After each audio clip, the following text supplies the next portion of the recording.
समीर एक नौजवान लड़का था जिसने अपनी पढ़ाई बीच में ही छोड़कर परिवार को संभालने की बागडोर अपने कंधों पर उठा रखी थी। उसने कभी भी किसी से शिकायत नहीं की और हमेशा अपने काम को पूरी तल्लीनता से करता रहा। जब कभी जीवन में उसे झटके लगते तो वो अपनी माँ को याद करता ताकि उसे थोड़ी ऊर्जा और शक्ति मिल सके।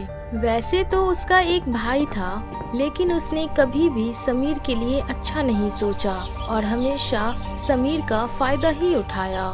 छोटा भाई दिनेश, भैया तो बहुत ही सीधे साधे हैं। जब भी उनसे कुछ भी मांगो तो वो तुरंत ला कर दे देते हैं। दिनेश का दोस्त राहुल, अरे तुझे तो कुछ करने की भी जरूरत नहीं है क्योंकि तेरा भाई तेरे लिए हर कुछ करेगा। तुम तो आराम से घूमो और बैठकर खाओ। दिनेश को अपने दोस्त की ये बात थोड़ी सी ठीक नहीं लगी, लेकिन वो भी ना समझ निकला और अपने दोस्त की हाँ में हाँ मिलाकर उसके साथ घूमने निकल गया।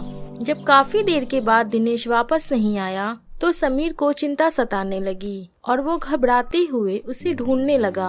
अचानक उसने देखा कि दिनेश शराब के नशे में धुत होकर घर के बाहर बैठा हुआ है और आने जाने वाले लोगों से बहस कर रहा है। ये देखकर समीर को बिल्कुल अच्छा नहीं लगा क्योंकि माँ के जाने के बाद सारी जिम्मेदारी उसने उठा रखी थी, लेकिन ना चाहते हुए भी उसे ये दिन देखना पड़ रहा था। सुबह होने पर जब समीर ने इस बारे में दिनेश से बात करने की सोची तो दिनेश ने सिरे से नकार दिया और समीर को ही भला बुरा कहने लगा। जब कभी समीर को अच्छा नहीं लगता तो वो अपने दोस्त सुकांत के पास चला जाता है। सुकांत जो बचपन का दोस्त होने के साथ साथ उसका वेल विशर भी है और हमेशा अपने दोस्त की भलाई के बारे में ही सोचता है। एक दिन की बात है जब समीर अपने काम से बाहर निकल गया था। उसी समय उसने दिनेश को कहीं जाते हुए देखा, लेकिन जब समीर ने उससे पूछा तो उसने सिरे से नकार दिया और इसकी बात को अनसुना कर दिया। अब समीर अपने भाई को लेकर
लगा क्योंकि माँ हमेशा दिनेश को ज्यादा प्यार करती थी और इस बात से समीर को बुरा लगता था। हालांकि माँ उसे समझाती थी कि माँ के लिए कोई भी बच्चा कम ज्यादा नहीं होता, बल्कि सारे बच्चे ही बराबर होते हैं। लेकिन तब समीर छोटा था और उसे इन बातों को जानना जरूरी नहीं लगता था। एक दिन दिनेश समीर के पास आकर कहता है कि उसे पैसों की जरूरत है क्योंकि उसने कुछ पैसे उधार लिए हैं जिसे वापस करना है। इस बात पर समीर ने कहा कि अगर उसे पैसों की जरूरत होती है तो वो उससे ही ले ले, ना कि किसी से उधार ले, क्योंकि उधार का लिया हुआ एक न एक दिन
भी प्रकार की कमी नहीं होने दी और हमेशा माँ की कमी को पूरा करने की कोशिश की। दिनेश को बहुत रोना आया और उसने अपने आप को समझाकर अपने भाई के पास जाने के बारे में सोचा। एक दिन बहुत हिम्मत करके दिनेश अपने भाई के पास पहुंच गया और हाथ जोड़ते हुए उसने माफी मांगी।